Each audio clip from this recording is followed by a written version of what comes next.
All right, my friends, today we're talking about the banned knowledge of the cathars, where Satan's darkest secret is revealed. So we're taking a look at a book called The Secret Supper, and this was actually found in the archives of the Inquisition. And it's all about Jesus revealing secret information to John in heaven. And Jesus reveals that Satan is in fact God, or that God is Satan rather, and that we are actually angelic beings that have been trapped in the material world. We're going to be taking a look at this. I have to tell you, we read a lot of stuff about the Gnostics on my channel, and that's really interesting. And this information about the cathars is fascinating. I mean, not only are their beliefs interesting and their texts are interesting, but it has so much history with regard to the Crusades and the Inquisition. It's great. So we're going to get started and read it right now. Now, before we do, just as always, please make sure that you like and subscribe, because my channel is about raising consciousness and getting this information out there. And so when you hit like and subscribe, it tells the algorithm to show this to more people, and it helps spread this info. So please take a second to hit the like button right now. Also, if you like my work and you want to help me create better content, bigger videos, more information, help me reach more people, consider supporting on patreon.com/MorgueOfficial. You'll get access to all of our members only videos. There's a lot of them. There's a new one every single week. Last week's video was the 10 signs that you are more intelligent than the average person. We compared intelligence to higher consciousness. It was really good. So you can get that by supporting at any tier on Patreon, or tier 2 or higher by hitting the join button right below this video here on YouTube. Remember, Neogenesis, Dawn of the New Mind, that's my new book, comes out May 16th. Look forward to that. And if you haven't already, follow me on Spotify. On Spotify, my podcast is Dawn of the New Earth. We're growing really fast over there, so go follow me on there. All right. With all of that out of the way, let's talk about this secret knowledge of the cathars and how it relates to Satan's darkest secret. Now, like I said, the Secret Supper, also known as Interrogatio Johannes, was actually found in the archives of the Inquisition. And it's a Latin translation of an earlier manuscript, and this was brought to Italy probably sometime around 1190. So we're talking about the 12th century. So the cathars really flourished between the 12th and the 14th century, mostly in France. They had a very large influence, and the Catholic Church did not like them, as you'll see why, because the cathars, had claimed to have this secret knowledge that God is actually Satan. They hated the cross and would destroy it whenever they would come across it. They were against baptism in the Eucharist. They thought that these were evil things, and they believed that we were angels trapped in the material world by a satanic god, and that we had to liberate ourselves from the cycle of reincarnation as angelic beings that have been trapped in the material world. So those were the beliefs of the cathars, and that's right, that you are actually an angel that has been trapped in the material world. And we're going to find out some really, like I said, this book is really interesting. It talks about how humans are essentially this offspring of angels and Satan, these spiritual and material type beings.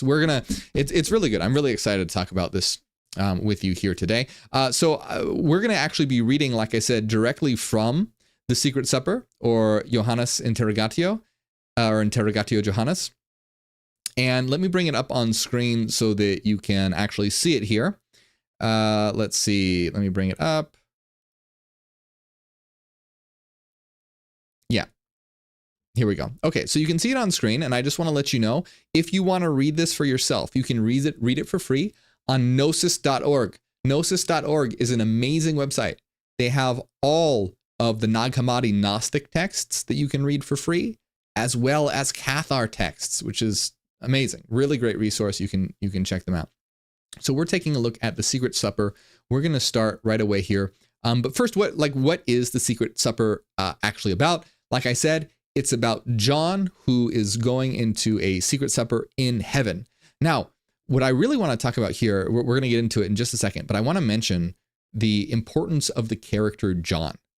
Now, John is a very interesting character, and he's associated, of course, with the Gospel of John.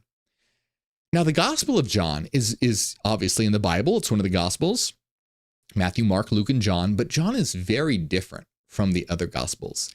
And it has themes in it that some have interpreted as being similar to Gnostic themes. And so we'll be talking about that in a future video, about the very interesting ideas that are in the Gospel of John and how they differ from the other Gospels. Very interesting stuff. But not only is that the case with John, but if you've ever heard of the book of Revelations, where it talks about the end times and the Armageddon and the apocalypse, well, John is the one who receives the visions in the book of Revelations. And then when we turn to Gnostic beliefs, there's the secret book of John, or the apocalypse of John, the apocryphon of John, the secret book of John, where Jesus Christ is revealing more secret information to John.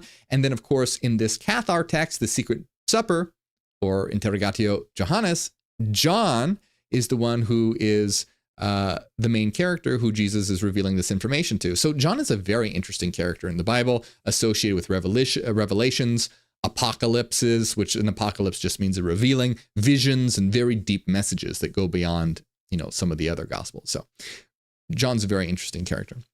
But let's actually take a look at this and see how it opens. So this is Interrogatio Johannes, also known as the Secret Supper. In the name of the Father, of the Son, and of the Holy Spirit. Amen. The questions of John, the apostle and evangelist, at a secret supper in the kingdom of heaven, about the governance of this world, about its ruler, and about Adam. So it's just setting up what this is about. It's about John, the apostle, asking questions at a secret supper in heaven about how this world is governed, who rules it, and about Adam. That's the scene. That's the setup. I, John, partner in tribulation, so that I might be a partner in the kingdom of God, leaning on the breast of Jesus Christ, our Lord, at the supper. I said to him, Lord, who shall betray thee? And the Lord said unto me, he that shall have dipped his hand in the dish, into him shall Satan enter, he shall betray me. So John here, we have to remember this is all, very symbolic and allegorical. So John represents the seeker of esoteric knowledge. And when it says that he was leaning on the breast of Jesus during this supper, represents a very special, intimate access to divine secrets. He's literally leaning up against Jesus, against the breast of Jesus Christ during this supper. And, obviously, like I said, this stuff is highly allegorical. What this is representing is intimate, that level of intimacy to secret access to divine knowledge. So that's important to keep that in mind as we explore the allegories in this book. So John said,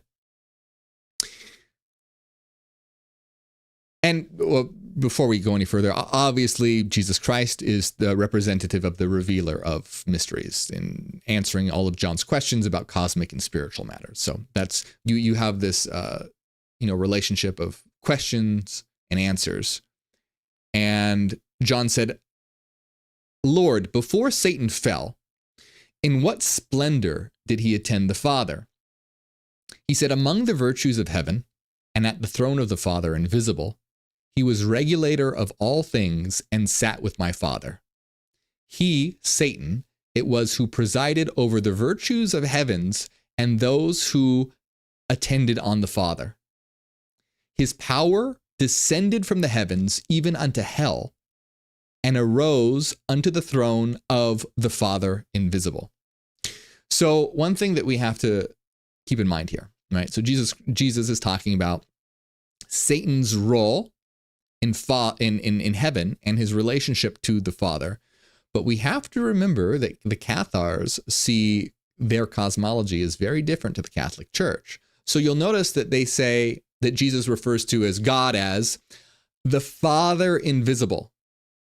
And this is very similar to in Gnosticism. The God of Gnosticism is referred to the great invisible spirit and the Father. So this idea of it being an invisible being, what does that mean? Well, so we have to remember that according to the Gnostics, or I'm sorry, according to the Cathars, Satan is the God of the Bible. So when Jesus Christ is talking about God and Satan here, you don't think of it like how Christianity would portray it as, the God of the Bible and then a satanic angel. Rather, in this case, the God of the Bible is the satanic being, and it's talking about his relationship to the true Father, the invisible Father. And who is this being? This being is the invisible Father because it's the all. It's not some, it's a force. It's an all-pervading force of reality. And so Jesus is talking about how Satan acted as a particular function within this cosmic order. And he was the regulator of all things. And he sat with my Father. So this is really showing how powerful Satan is. In the Cathar system, Satan is much more powerful than in Christianity or Catholicism. In Christianity and Catholicism, it's basically looked at as, there's God who is infinitely powerful, and then Satan and sin and evil is the antagonist to God, but they are much lesser. Catharism, it's a lot more dualistic, where Satan is much more powerful and is a very big threat. Now, it depends. There's different Cathar beliefs. Some people believe that the evil God is actually the father of Satan and not Satan himself, but different versions discuss it in different ways. In this particular instance, we're looking at the Secret Supper, this particular text, it is Satan.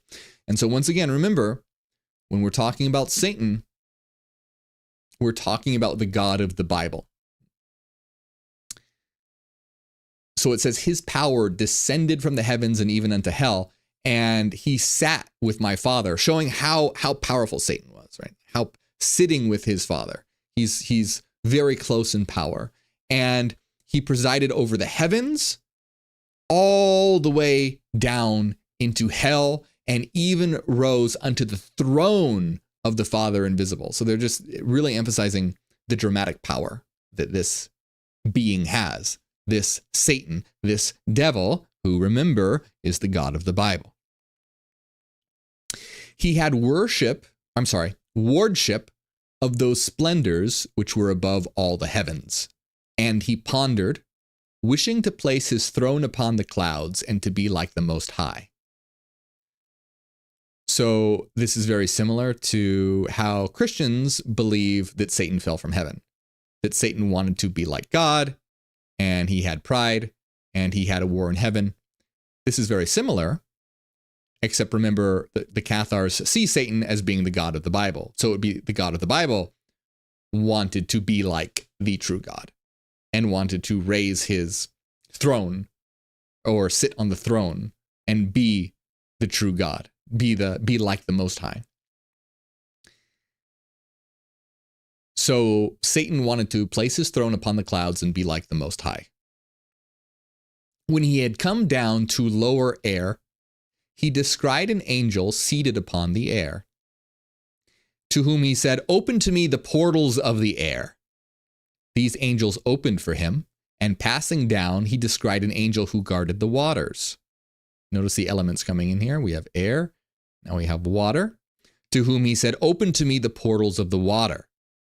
And the angel opened them to him. And descending further, he found the whole earth, air, water, earth, covered with water. Walking beneath this, he came upon two fish lying upon the waters. I'll discuss that in just a moment. These indeed were yoked together, and they bore up the whole earth at the bidding of the Father invisible. And passing down further still, he found the great clouds holding the massed waters of the sea.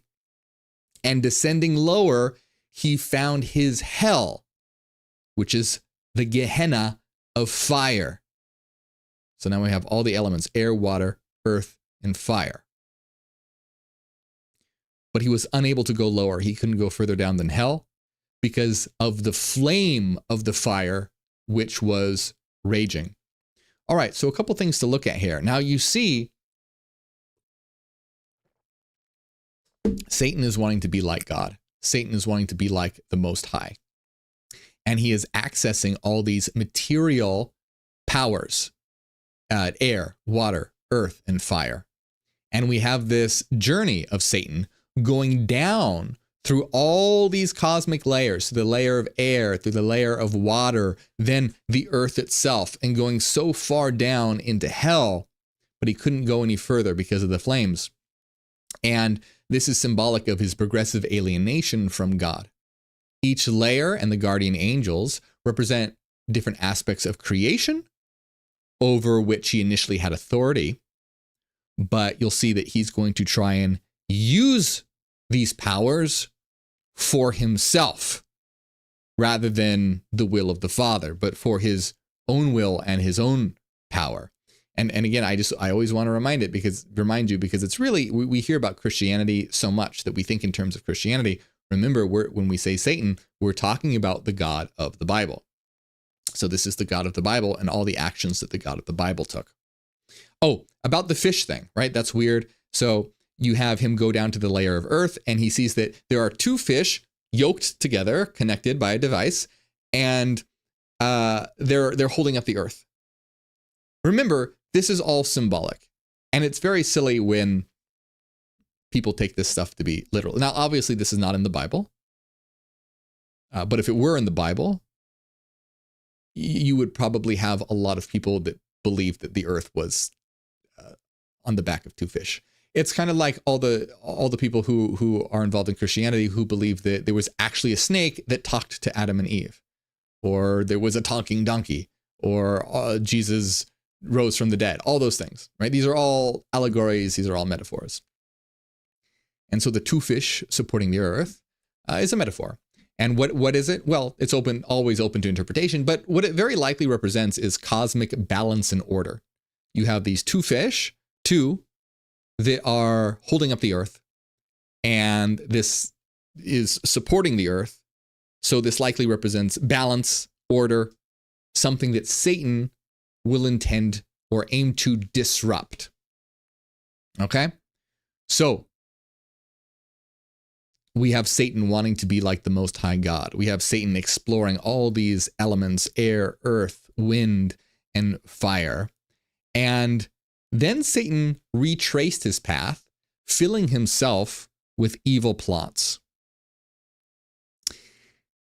And he ascended to the angel who was over the air, and to the angel who was over the waters, and unto them said, all things are mine.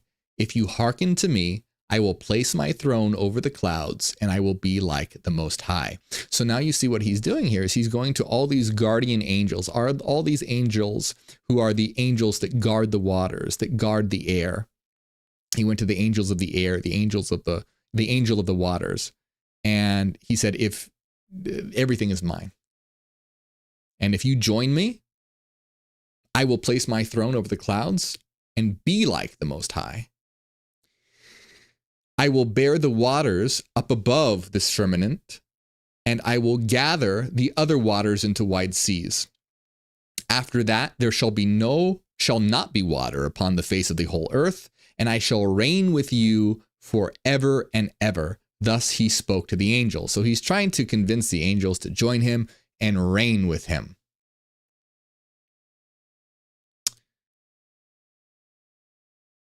So he ascended to the very heavens, even unto the third heaven, subverting the angels of the Father invisible, and saying to each of them, now this is really interesting. Pay attention to this. Okay. So he's still trying to convince all the different angels to join him. And this is what he said to them. How much dost thou owe thy Lord? The first angel answered, 100 barrels of oil. He said to him, take the bill and sit down and write 50. I know it's kind of weird, but I'll explain in a minute. And he said to another, now you, how much dost thou owe thy Lord? who said 100 quarters of wheat. To him he said, take thy bill and sit down quickly and write 80. To the other heavens he ascended with like speech. He ascended even unto the fifth heavens, seducing the angels of the Father invisible. Okay, so this is kind of weird. Let's talk about this. He's going to the different angels, trying to get him to join, and he's being successful. He's getting a lot of angels to join him. He's saying, if you join me, we're going to rule over everything. But then he goes to some of the angels and he says, hey, how much do you owe God? This is a very silly thing to think about. And one of them's like, hey, I owe God 100 barrels of oil. And Satan's like, okay, well, hey, join me, cut it down to 50. Is wheeling and dealing here. And he goes to another one. How much do you owe the Lord? And, I owe the Lord 100 quarters of wheat. And Satan's like, hey, with me, only 80. So I don't know why the first angel got it cut in half. This guy didn't. The first angel got it from 100 to 50. This guy got it from 100 to 80. Oh man, not as good of a deal. I don't know. But anyway, so right, this is kind of weird. But we always have to remember that this is allegorical. Like obviously the earth isn't on the back of two fish. And obviously God doesn't need oil and wheat. Clearly God doesn't need oil and wheat. So what's this about? So what Satan is trying to do is attempt to corrupt the angels by renegotiating their debts. But this is an allegory for spiritual corruption. Okay. So it's about temptation. So what Satan is doing, or remember the God of the Bible, as he tries to gather this army together to do his bidding, he's going to each angel and talking about, well, what do you owe the Lord? Now, what these things symbolically represent are likely things like duties, responsibilities, or faith, or loyalty. Okay, these don't obviously represent actual oil or actual wheat. It's open to interpretation what it really means, but it clearly doesn't actually mean wheat or oil. It likely represents, like I said, duties, responsibilities, or some kind of loyalty or faith. The main point is that these angels have a certain association with God that can be measured, and Satan is trying to reduce them. So what this means is he's essentially reducing their commitment to God. It's basically a literal, well, not literal. Well, it depends how we're talking about it. But it's basically the cutting down of what is required by God. This thing that God requires of you, we're going to cut it down. So he's breaking them down. He's tempting them. He's seducing them. Obviously, it's not actually about oil and wheat. It's more about breaking them down. So let's see. Basically what this is essentially is about displaying Satan's persuasive power. How Satan can persuade, which is going to lead to a war in heaven. But I know it's kind of weird. It's weird. Religious books are weird. So, but this is a really good case in point, though, where it's an example of how understanding these things literally leads to a lot of problems. And that's why we have so many issues in the Bible. If we understood the Bible as being completely allegorical, we wouldn't have so many wars and all the war and bloodshed and hate that we have today. And this is what the cathars were really about. Like the cathars believed the crucifixion was symbolic for reincarnation. So the cathars were very interested in understanding things in a deeper way, not just surface level. And it's clearly you can see this in this book, The Secret Supper, which I just think is such a cool book. I mean, really think about this. This was found in the archives of the Inquisition. Like whoever they got this from, I don't know who they got it from or whatever, but they could have been one of the people that were brought into questioning from the Inquisition, have their books taken and eradicated. I'm choosing my words carefully because of YouTube. Again, I don't know all the details completely, but just the lore behind all this, I think, is really fascinating. Let's see.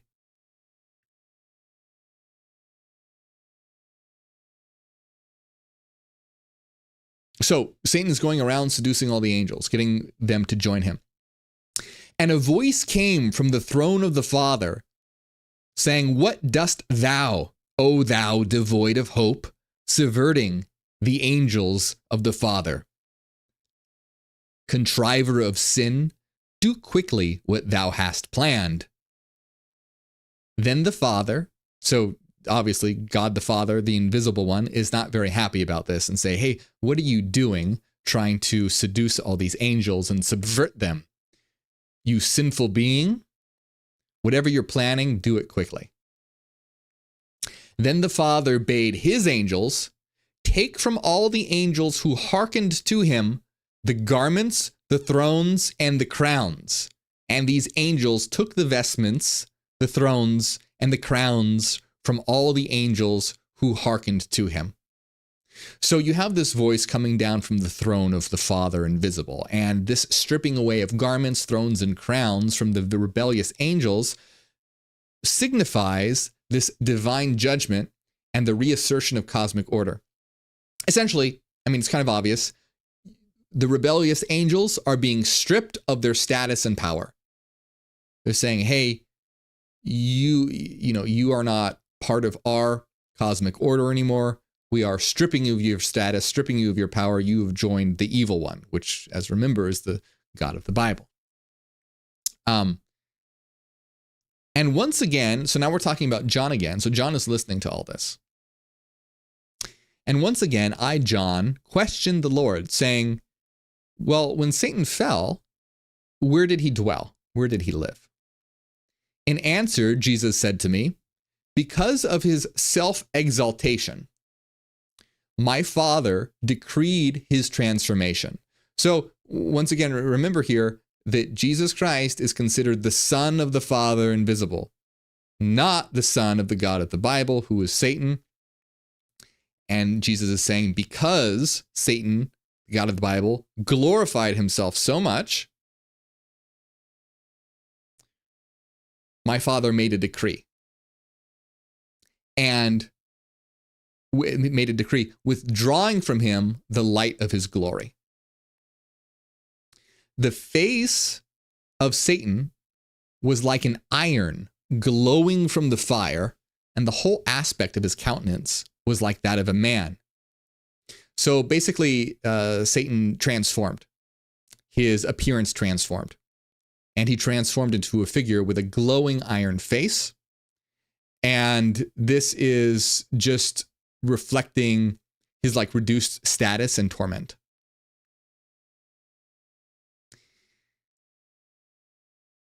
So he had the face like a glowing iron, and he had 7 tails, which he drew away the third part of the angels of God. So you can see how powerful Satan is here. Satan took a third of the angels. So that's a lot. And so he took a third of the angels, and he took them away with the power of his 7 tails. So tails in religious narratives often symbolize power and influence.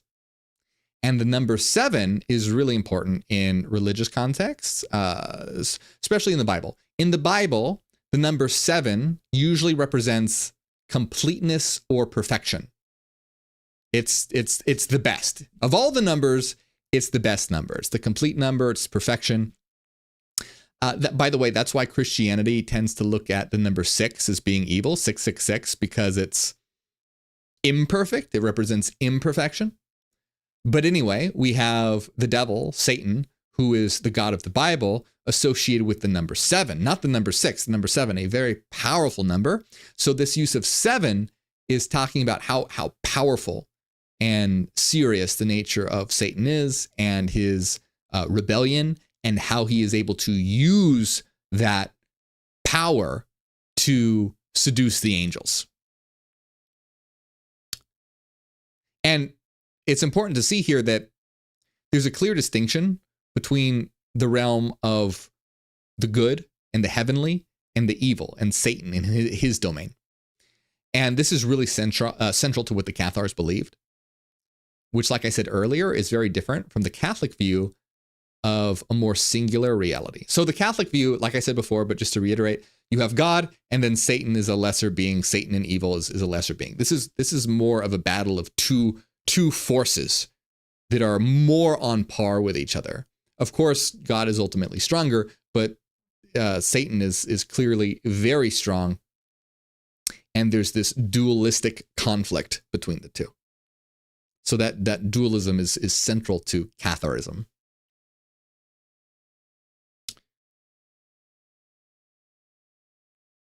So then Satan took his seat above the firmament and gave command to the angel who was over the air and the angel who was over the waters, so that they raised 2/3 of the waters high into the air. Of the remaining third, they formed wide seas. So you can see that now Satan is setting up his throne. Satan is getting ready for this great rebellion. He's setting up his throne. He's commanding the angels that he has seduced. And remember, all the angels of the air and the water. So the angel over the water, they're beginning to manipulate the water, form the seas, and begin this act of creation. The division of the waters was by command of the Father invisible. Again, Satan bade the angel who was over the waters take a stand upon the 2 fish, and the angel raised the earth upward with his head, and dry land appeared. When he took a crown from the angel who was over the air, from half of it he made himself a throne, and when he took a crown from the angel who was over the waters, from half he made the light of the moon, and half the light of the day.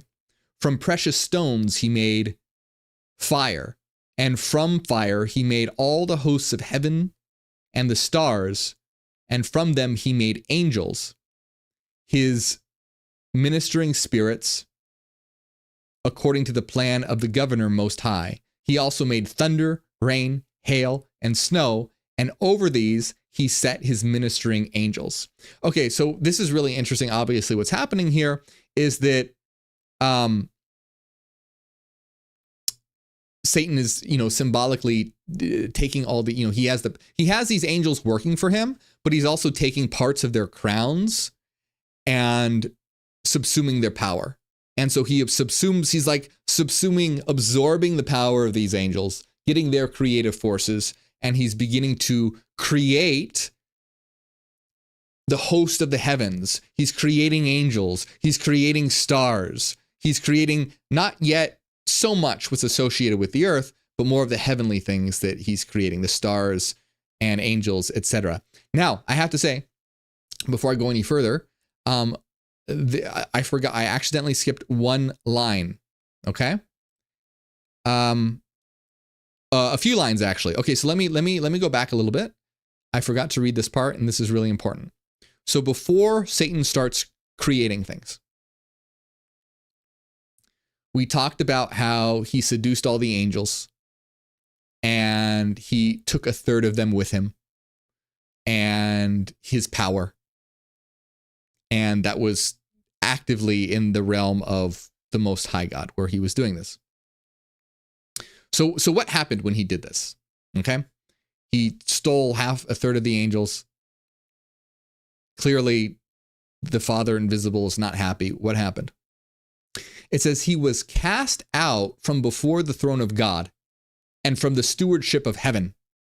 Falling down from heaven, Satan could find no peace in this firmament, nor could those who were with him. And he besought the Father, saying, I have sinned. Have patience with me, and I will pay thee all. The Lord was moved with pity for him and gave him peace to do what he would until the 7th day. So this is really critical. This is before he started creating things, okay? He stole all the angels. God, the Father, was not happy. He cast him out of heaven and fell from heaven down to the firmament, down to earth. And falling down to earth, and God stripped him of all his power or whatever, his stewardship of heaven at least. He couldn't find any peace. Basically, he was wandering around the earth and couldn't find peace in the earth or those who were with him, all the angels, were in the same boat. They couldn't find peace there either. And so he actually said to the Father invisible, I'm sorry for being an asshole. I sinned. If you have patience with me, I'll pay thee all. I'll repent and I'll repair what I have done. And the Lord was moved with pity for him and gave him peace to do what he would until the seventh day. Now is when Satan starts creating things. He starts setting up his throne on the firmament. He gives commands to the angels to start ordering the waters. He takes half of the crowns of the angels to have the creative power himself, starts creating the stars, starts creating other angels, starts creating heavens. And what you can see here is this is setting up what comes before the story of Genesis in the Bible. Because in the Bible, it starts with God creating things, creating the world, creating earth, creating the heavens in 7 days. God creates the heavens and the earth and man and the animals, humanity and the animals, and creates it in 7 days. 6 days of creation, 1 day of rest. So this is what is referencing when it says the Lord was moved with pity for Satan and gave him peace to do what he would until the seventh day. 7 days to do what he wanted, basically. So Satan was like, oh, please, I'm so sorry. Please forgive me. I sinned. And the Lord was like, okay, you know what? I'm going to have mercy and pity on you. I'm going to give you 7 days to do what you want. Now, Satan takes basically, does a backstab sort of move here and takes those 7 days to create humanity, to create the earth. And you know the Bible story, you know the 7 days of creation. That is Satan acting during this time of 7 days. Now, what we're going to talk about now is when Satan starts to create humanity. And what essentially Satan is doing is going to begin trapping angels into human bodies. And it's going to discuss our origin as well as the offspring of essentially angels and Satan, representing the fusion of the spiritual and the material. Satan representing matter, angels representing the spiritual. So it's going to be about the creation of humanity and entrapping angelic spirits into bodies and using these bodies to create more bodies and entrap more souls. And this is where we get to the idea that you and I and all of us are, according to the cathars, angels that have been tricked and trapped into the material domain by an evil god. But that's what we're going to talk about next time, because we're going to end this right here and right now. And then next time we'll talk about all of that. So check out, my videos. There's a lot of them. Like and subscribe so that we can spread this information around, and let me know what you think in the comments. What do you think about this so far? Do you see Satan? Do you agree with the cathars? Do you see the God of the Bible as being the satanic evil being? Or do you not agree with them? What do you think? Tell me in the comments. We have so much more to talk about. This information is fascinating. I love it. It's really interesting stuff, and we're going to continue next week.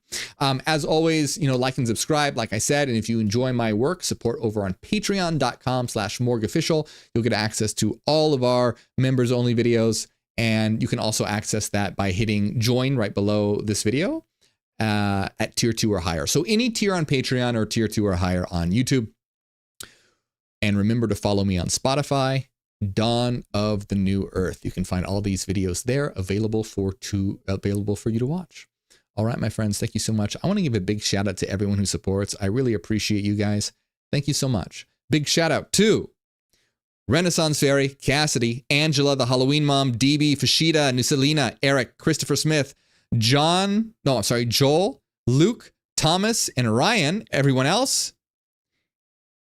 And there is one more name I forgot to add. I will add your name next time. I appreciate the patience. All right. Thank you so much, my friends. And I will see you next time.